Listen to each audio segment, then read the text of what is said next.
Located in the rapid prototyping room of the IdeaForge, the Lulzbot 3D printers can be accessed by taking a 3D printing workshop found on our website, colorado.edu/ideaforge. All the 3D printers are first come, first serve, and materials should be provided by the user. The space has two types of Lulzbot 3D printers. First, the TAS6 is the larger of the two types and can accommodate prints up to 11 by 11 by 11.5. The second, the Lulzbot Mini, can accommodate prints 6.3 by 6.3 and up to 7 inches tall. The printers are set up in a 6-piece cluster with exhaust for any type of material that you choose to print with. The associated computers are located to the right side and grouped based on top and bottom.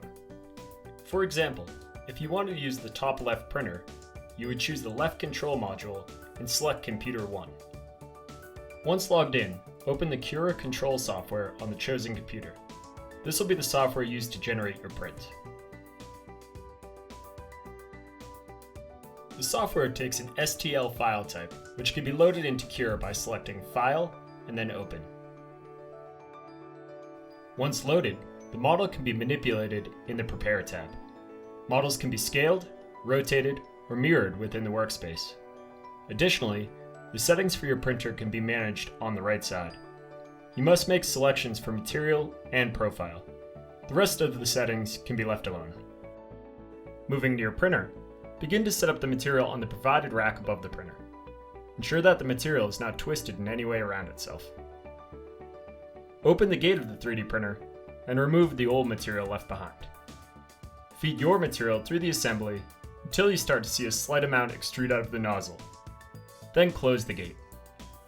Back at the workstation, prime your extruder by selecting an extrusion amount of 50 and pressing the extrude button under manual control. You'll notice your material begin to extrude from the nozzle of the 3D printer.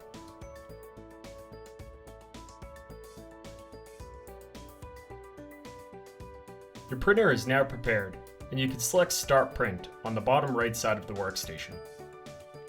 Close the cabinet of the printer and watch the first 5 layers of the print to ensure proper settings.